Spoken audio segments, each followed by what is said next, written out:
السلام علیکم ورحمۃ اللہ وبرکاتہ۔ ماشاءاللہ پیارا پیارا مہینہ رمضان المبارک کا آ چکا ہے۔ اب رمضان المبارک میں جو مسلمان ہوتے ہیں وہ روزہ رکھتے ہیں۔ اچھا، روزے کا علم جو ہے وہ سیکھنا فرض ہے۔ جیسے فرض علوم میں روزے کا بھی علم حاصل کرنا سیکھنا یہ فرض ہے لوگوں پر۔ اچھا، روزہ جب رکھتے ہیں ہم، تو جب روزہ چونکہ رکھ رہے ہیں تو اس میں ہمارے اوپر روزوں کے مسائل بھی سیکھنا فرض ہو گئے۔ تو انشاءاللہ میں کچھ مسائل عرض کروں گا، اور اس سے پہلے روزہ رکھنے کی فضیلت میں بتاتا ہوں۔ سب سے پہلے بتاتا ہوں روزہ ہے کیا۔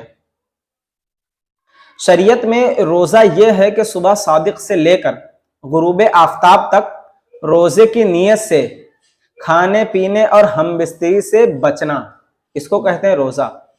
جیسے اللہ تبارک و تعالیٰ کی رضا کے لیے کہ جو ہمیں لذت بخش چیز ہے اس سے ہمیں بچنا روزے کی نیت سے۔ جیسے لذت بخش چیز کیا ہے؟ کھانا، یہ لذیذ ہوتا ہے، کھانا آدمی کو بہت اچھا لگتا ہے۔ تو اب کھانے سے بچنا، کھانا نہ کھانا، یہ روزہ ہے۔ روزہ بہت قدیم عبادت ہے۔ اس آیت میں فرمایا گیا کہ جیسے تم سے پہلے لوگوں پر فرض تھے، اس سے معلوم ہوتا ہے کہ روزہ بہت قدیم عبادت ہے۔ حضرت آدم علیہ السلام سے لے کر تمام شریعتوں میں روزے فرض ہوتے چلے آئے۔ اگرچہ گزشتہ امتوں کے روزوں کے دن اور احکام میں ہم سے مختلف تھے۔ یاد رہے کہ رمضان المبارک کے روزے کب فرض ہوئے؟ رمضان المبارک کے روزے 10 شعبان 2 ہجری میں فرض ہوئے۔ احادیث میں روزہ رکھنے کی فضیلت۔ حضور نبی کریم صلی اللہ تعالی علیہ وسلم نے ارشاد فرمایا، آدمی کے ہر نیک عمل کا بدلہ 10 سے 700 گنا تک بڑھا دیا جاتا ہے رمضان المبارک میں۔ اللہ پاک نے فرمایا، سوائے روزے کے کہ روزہ میرے لیے ہے اور اس کی جزا میں خود دوں گا، کیونکہ بندہ اپنی خواہش اور کھانے کو صرف میری وجہ سے ترک کرتا ہے۔ روزے دار کے لیے 2 خوشیاں ہیں، ایک افطار کے وقت اور ایک اپنے رب کریم سے ملاقات کے وقت۔ اور روزے دار کے منہ کی جو بدبو ہوتی ہے اللہ پاک کے نزدیک مشک سے بھی زیادہ پاکیزہ ہے۔ سبحان اللہ۔ اگر بندوں کو معلوم ہوتا کہ رمضان کیا ہے تو میری امت تمنا کرتی کہ کاش پورا سال ہی رمضان ہو۔ سبحان اللہ۔ یہ حدیث پاک ہے، میرے آقا صلی اللہ علیہ وسلم نے فرمایا کہ کاش اگر میری امت کو یہ معلوم ہو جاتا کہ رمضان کیا ہے تو میری امت سالوں سال رمضان ہونے کی خواہش کرتی۔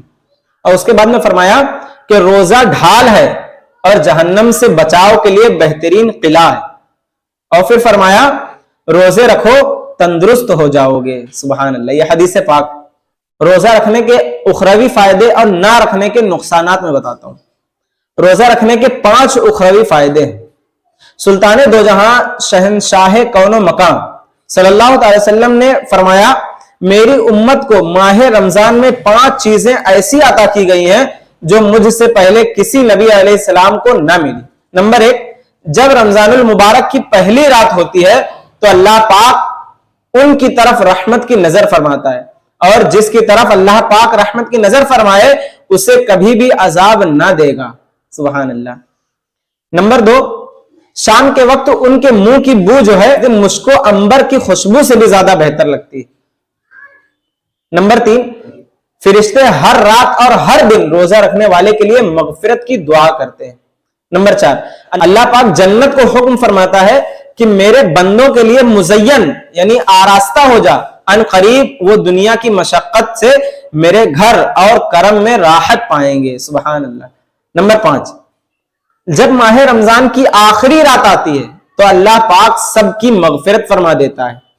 قوم میں سے ایک شخص نے کھڑے ہو کر عرض کیا، رسول اللہ صلی اللہ علیہ وسلم، کیا یہ شب قدر ہے؟ ارشاد فرمایا، نہیں، کیا تم نہیں دیکھتے کہ مزدور جب اپنے کام سے فارغ ہو جاتا ہے تو اسے اجرت دی جاتی ہے۔ سبحان اللہ۔ اس کا مطلب یہ ہے کہ جو عید ہوتی ہے، جب رمضان المبارک میں مسلمان روزہ رکھتے ہیں تو جب روزہ رکھتے ہیں اور مزدوری کیا ملتی ہے؟ ماشاءاللہ، چاند دکھنے کے بعد عید الفطر کا دن، عید کا دن جو ہوتا ہے وہ اس طرح ہے، عید کے دن جب مسلمان کھاتے ہیں تو میرے آقا صلی اللہ علیہ وسلم اس طرح خوش ہوتے ہیں کہ جس طرح ایک ماں کا جو بیمار بچہ ہوتا ہے، مریض بچہ ہوتا ہے، کھانا پینا چھوڑ دیتا ہے اور کچھ دن کھانا پینا چھوڑنے کے بعد جب وہ کھانے لگتا ہے تو ماں کتنی خوش ہو جاتی ہے کہ میرا لال کھانے لگا, میرا بیٹا کھانے لگا. تو اس طرح میرے آقا صلی اللہ علیہ وسلم بھی خوش ہوتے ہیں اپنے عاشقوں سے.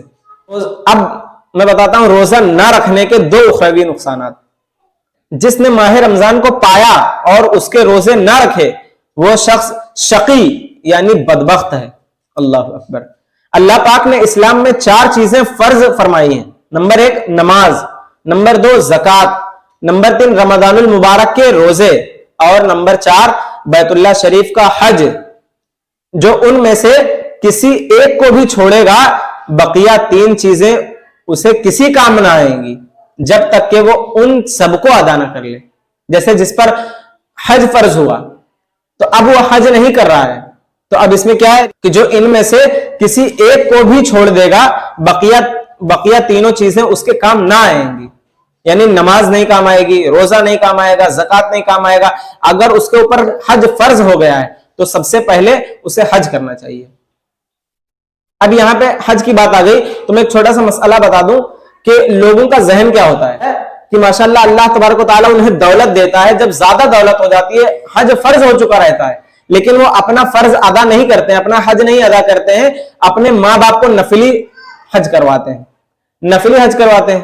تو انہیں اللہ تبارک و تعالیٰ کی طرف سے میں دعا کرتا ہوں انہیں عقل سلیم عطا ہو کہ جب ان پر حج فرض ہوا ہے تو پہلے وہ اپنا فرض ادا کریں, اس کے بعد میں اپنے ماں باپ کو نفلی حج کروائیں. کیونکہ اب وہ اپنا فرض ادا نہیں کر رہے ہیں, اپنا حج ان کے اوپر جو فرض ہوا ہے وہ ادا نہیں کر رہے ہیں, اپنے ماں باپ کو نفلی حج کروا رہے ہیں, تو اب اس سے ثواب نہیں الٹا گنہگار ہوں گے. تو اس پر تھوڑا توجہ دیجیے کہ جس پر حج فرض ہو پہلے وہ حج کر کے آ جائے, اس کے بعد میں اگر اللہ نے دولت دی ہے تو اپنے ماں باپ کو بھی حج کروائیں, نفلی حج کروائیں, عمرہ کروائیں ماشاءاللہ. اب روزے کے حوالے سے کچھ مسئلہ مسائل ہم سیکھتے ہیں. روزہ کس پر فرض ہے؟ جواب, توحید و رسالت کا اقرار کرنے اور تمام ضروریات دین پر ایمان لانے کے بعد جس طرح ہر مسلمان پر نماز فرض ہے اسی طرح رمضان شریف کے روزے بھی مسلمان مرد و عورت عاقل و بالغ پر فرض ہیں. یہ جس پر نماز فرض ہے اس کا میں نے عرض کیا. روزہ فرض ہونے کی وجہ. جواب, اسلام میں اکثر اعمال کسی نہ کسی روح پرور واقعے کی یاد تازہ کرنے کے لیے مقرر کیے گئے ہیں. مثلا صفا اور مروہ کے درمیان حاجیوں کی سعی حضرت سیدتنا ہاجرہ رضی اللہ تعالی عنہا کی یادگار ہے. ایک سوال جو کہ بہت اہم سوال ہے, سوال یہ ہے کہ کیا روزہ رکھنے کے لیے سحری کرنا ضروری ہے؟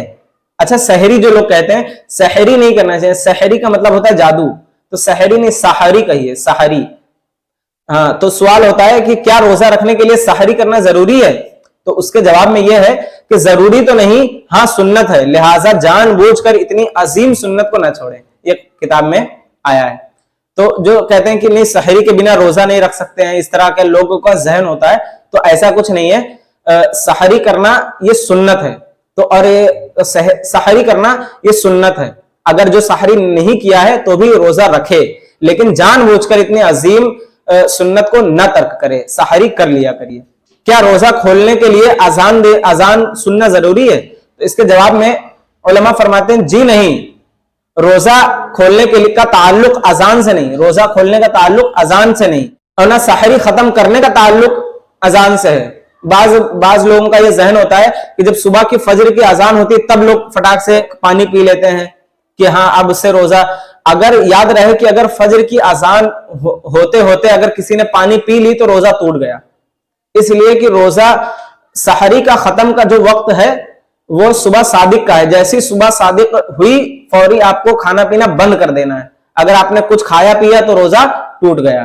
اور اس کے بعد میں لوگوں کا یہ ذہن ہوتا ہے کہ جب روزہ کھولنے کے لیے بیٹھتے ہیں تو وقت ہو چکا رہتا ہے لیکن مؤذن اذان نہیں پکارتا ہے تو بیٹھے رہتے ہیں انتظار میں. تو ایسا نہیں ہے, وقت ہو جائے بس آپ کو ترنت روزہ کھول لینا ہے, روزے کھولنے میں دیری نہیں کرنا ہے.